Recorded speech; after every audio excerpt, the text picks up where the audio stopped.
Eigenrechting adalah istilah yang berasal dari bahasa Belanda yang merujuk pada tindakan main hakim sendiri.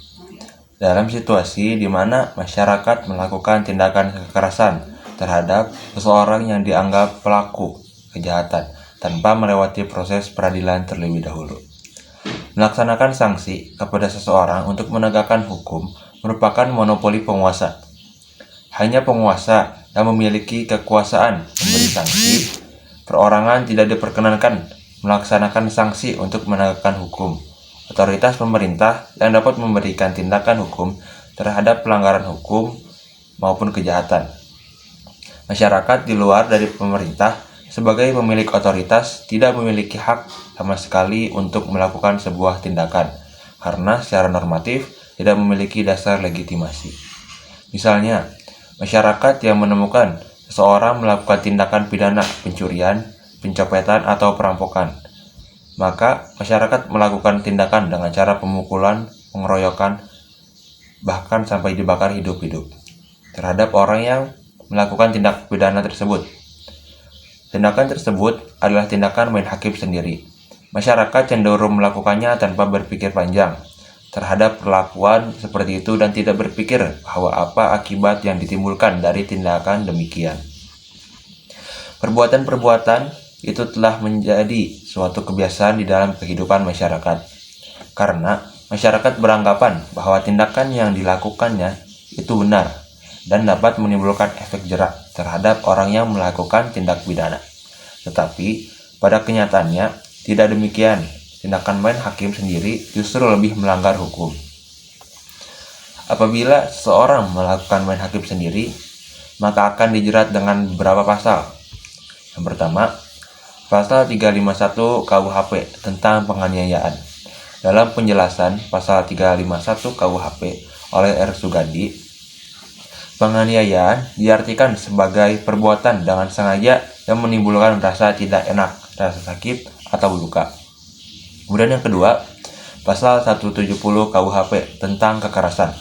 Dalam penjelasan pasal 170 KUHP oleh R. Sugandi, kekerasan terhadap orang maupun barang yang dilakukan secara bersama-sama, yang dilakukan di muka umum, seperti perusakan terhadap barang, penganiayaan terhadap orang ataupun hewan, melemparkan batu kepada orang atau rumah, atau membuang-buang barang sehingga berserakan. Dan yang ketiga, pasal 406 KUHP tentang perusakan. Dalam penjelasan pasal 406 KUHP oleh R. Sugandi, perusakan yang dimaksud mengakibatkan barang tersebut rusak, hancur, sehingga tidak dapat dipakai lagi atau hilang dengan melawan hukum. Ada faktor internal dan juga eksternal yang mempengaruhi dari tindakan main hakim sendiri ini. Faktor internal merupakan penyebab terjadinya Eigenrechting yang datang dari dalam individu. Faktor ini dikarenakan kondisi individu yang terkait dengan keadaan jiwa, emosi, dan intelektual. Contoh-contoh dari faktor internal adalah: yang pertama, masyarakat yang tidak tahu mengenai hukum. Dalam hal ini, masyarakat tidak memiliki kesadaran hukum karena tidak tahu tentang peraturan yang ada. Masyarakat dalam kondisi ini melakukan kejahatan karena beranggapan bahwa yang dilakukan itu bukan suatu tindak pidana. Yang kedua, masyarakat yang tidak mentaati hukum. Dalam kondisi ini, masyarakat tidak memiliki kesadaran hukum bukan berarti karena tidak tahu tentang hukum. Sebenarnya masyarakat sudah tahu, akan tetapi tetap melanggarnya. Kondisi ini yang paling banyak dijumpai di masyarakat. Ketiga, emosi warga yang tidak terkendali. Berdasarkan penelitian, diperoleh suatu data bahwa sebagian besar peristiwa Eigenrechting melibatkan warga dalam jumlah yang besar, dalam jumlah yang banyak juga. Tindakan main hakim sendiri terjadi karena emosi warga yang tiba-tiba meluap dan tidak terkendali. Hal ini terjadi sebagai wujud kebencian terhadap tindak pidana yang merugikan masyarakat. Yang keempat, adanya norma pembalasan. Sebagian besar masyarakat beranggapan bahwa kejahatan merupakan suatu perbuatan yang merugikan, yang harus dibalas dengan akibat yang setimpal. Pemahaman seperti ini ternyata telah mengakar dalam kehidupan masyarakat.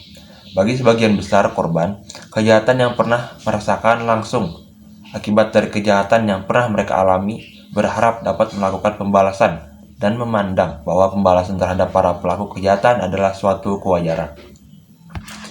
Yang kelima, ada daya emosional. Emosional erat hubungannya dengan kemampuan seseorang untuk menahan emosinya. Faktor ini dapat mendorong untuk melakukan anger management dalam memecahkan permasalahan yang dihadapi oleh individu tersebut dengan orang lain.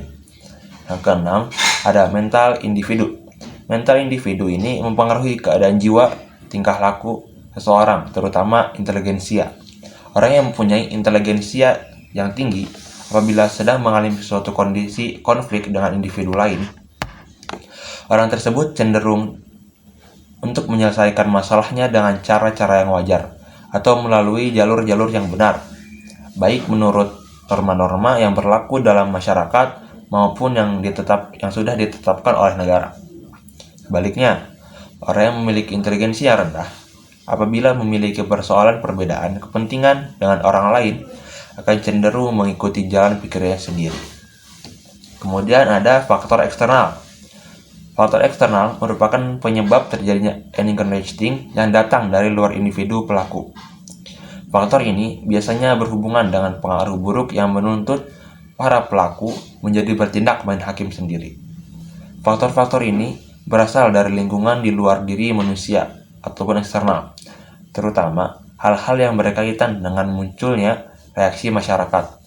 Faktor-faktor yang dapat menyebabkan seseorang melakukan anger management yang bersumber dari luar individu diantaranya adalah: yang pertama, melemahnya wibawa hukum.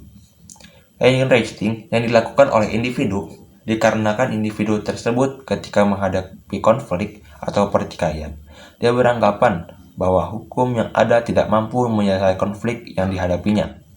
Maka, satu-satunya cara untuk menyelesaikan konflik adalah dengan cara yang dia kehendaki oleh individu tersebut, karena hukum sudah dianggap tidak mampu menjamin kepastian hukum dan keadilan.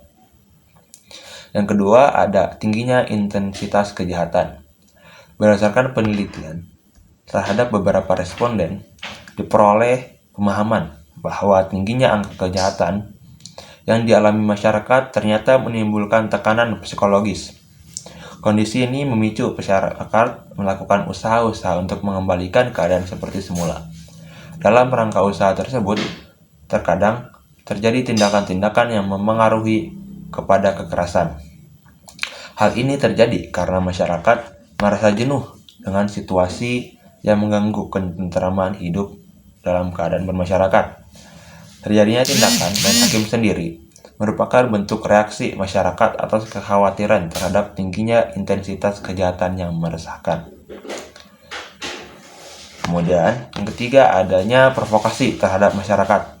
Faktor provokasi merupakan hal yang seharusnya mendapat perhatian ekstra dari aparat kepolisian, karena faktor ini akan dapat mempengaruhi eskalasi dari berbagai macam kejahatan yang berlatar belakang tindakan main hakim sendiri atau anger management. Di masa yang akan datang, provokasi terhadap massa akan dimanfaatkan untuk melakukan hal-hal yang membahayakan kepentingan yang lebih besar seperti keamanan dan kedaulatan negara. Yang keempat, ada keadaan anomi dalam masyarakat. Keadaan anomi adalah suatu keadaan di mana masyarakat mengalami kondisi yang sulit. Misalnya masalah perekonomian sulit. Kondisi yang demikian membuat masyarakat menjadi sangat insentif, sehingga apabila masyarakat mengalami gangguan atas hak dan martabat mereka, akan menyebabkan reaksi yang keras dan mengarah pada tindakan main hakim sendiri. Terdapat beberapa faktor yang mengakibatkan seseorang melakukan tindakan main hakim sendiri, yaitu dapat dilihat melalui teori anomi. Seseorang yang melakukan tindakan main hakim sendiri, mereka tidak mempercayai lagi dengan adanya hukum. Dengan kata lain, mereka telah mengalami kekecauan terhadap peraturan perundang-undangan yang ada, di mana nilai-nilai dan norma-norma yang seharusnya dipatuhi dan juga dilaksanakan menjadi semakin tidak jelas dan kehilangan relevansi.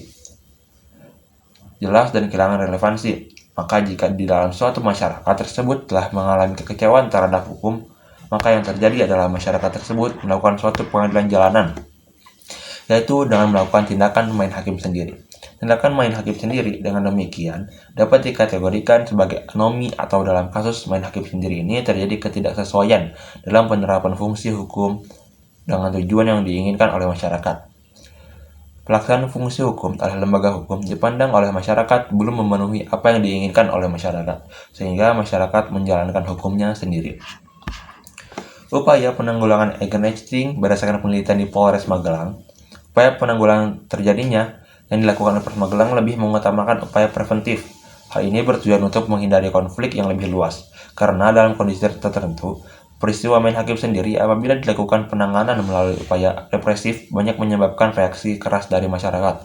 Memang bukan hal yang mudah untuk dapat mencegah atau menghentikan terjadinya Eigenrechtting. Tidak hanya menuntut kesigapan pihak kepolisian, tetapi harus ada kerjasama antara bagian-bagian yang termasuk dalam criminal justice system, yaitu mulai dari kepolisian, kejaksaan, dan pengadilan. Upaya yang dilakukan oleh Polres Magelang dalam penanggulangan Eigenrechtting diantaranya adalah tindakan preventif. Tindakan ini sifatnya merupakan upaya pencegahan, yaitu dengan berusaha mencegah terjadinya tindak main hakim sendiri. Tugas ini merupakan tugas dari kepolisian yang dilaksanakan selama 24 jam. Tindakan-tindakan yang dilakukan dalam upaya preventif antara lain patroli polisi dan juga penjagaan. Yang kedua ada tindakan abolianistik. Tindakan abolianistik adalah tindakan penanggulangan kejahatan dengan cara memberantas, yaitu dengan cara memberantas sebab-sebabnya. Tindakan ini tidak menitik beratkan pada menindakan atas kejahatan itu sendiri, melainkan lebih melihat pada faktor-faktor yang menjadi kerawanan timbulnya Eigenrechtting. Sebab Eigenrechtting hanya merupakan suatu bentuk reaksi saja dari adanya ketidaksesuaian dalam masyarakat. Cara yang ditempuh dalam tindakan abolianistik antara lain: 1. Memantau perkembangan emosi warga, menghilangkan kondisi anomi dalam warga masyarakat, kemudian ada meningkatkan pendidikan masyarakat, menghilangkan budaya kekerasan, menanggulangi kejahatan di masyarakat, dan menciptakan hukum yang berwibawa. Kemudian yang ketiga ada tindakan preemptif. Upaya ini meliputi tindakan-tindakan yang berfokus pada usaha-usaha pembinaan dan penyuluhan secara langsung terhadap masyarakat. Upaya ini dilakukan dengan harapan bahwa kesadaran masyarakat akan pentingnya mentaati hukum dan mengutamakan jalur hukum menyelesaikan konflik yang dihadapi terus meningkat. Sasaran dari tindakan preemptif yaitu warga masyarakat sebagai individu dan warga masyarakat sebagai kelompok. Bentuk pelaksanaan pembinaan terhadap masyarakat dapat dilakukan dalam beberapa cara yang meliputi: yang pertama, pendekatan secara langsung. Cara ini dilakukan dengan melakukan tatap muka dengan masyarakat dalam acara-acara yang dilakukan oleh warga. Yang kedua, ada penerapan kepada masyarakat. Penerangan yang diberikan meliputi pentingnya menjaga Kamtibmas dalam rangka mendukung upaya pembangunan. Hal ini sangat penting diberikan kepada masyarakat agar masyarakat dapat secara aktif ikut menjaga kestabilan nasional. Tujuan diberikannya penerangan kepada masyarakat antara lain sebagai sarana sosial hukum untuk bimbingan dan penyuluhan hukum. Jalur yang digunakan adalah pembinaan adalah keluarga, jalur masyarakat, dan jalur lembaga keagamaan. Kemudian yang keempat adalah tindakan represif. Tindakan represif merupakan tindakan yang diambil setelah terjadinya tindakan main hakim sendiri. Apabila telah terjadi suatu peristiwa Eigenrechtting, dengan berpegang pada pasal 170 KUHP, aparat dapat mengambil tindakan yang meliputi penangkapan, penyidikan, sampai melimpahkan berita acara pemeriksaan ke kejaksaan. Mengingat besarnya risiko dalam pengambilan tindakan represif terhadap peristiwa main hakim sendiri, maka aparat kepolisian harus mempertimbangkan dua hal. Yang pertama, pertimbangan yang dipakai dalam mengambil tindakan represif, dan yang kedua adalah memperhatikan hak-hak tersangka. Main hakim sendiri adalah sebuah istilah yang merujuk pada tindakan seseorang yang mengambil keputusan atau tindakan yang seharusnya diambil oleh pihak yang berwenang, tanpa mengikuti prosedur yang sah atau melibatkan otoritas yang seharusnya. Dalam konteks ini, istilah ini sering dikaitkan dengan tindakan yang melanggar hukum atau norma, karena individu bertindak seolah-olah mereka memiliki wewenang untuk memutuskan atau menilai situasi tanpa dasar yang sah. Kesimpulannya, main hakim sendiri mencerminkan sikap yang tidak menghormati sistem hukum atau prosedur yang berlaku. Tindakan ini bisa menimbulkan ketidakadilan dan kekacauan karena keputusan yang diambil tidak berdasarkan pada aturan yang adil dan transparan. Oleh karena itu, penting untuk menghormati proses hukum dan menyerahkan penilaian atau keputusan kepada pihak yang berwenang demi terciptanya keadilan dan keteraturan dalam masyarakat. Sekian yang bisa saya sampaikan. Assalamualaikum warahmatullahi wabarakatuh.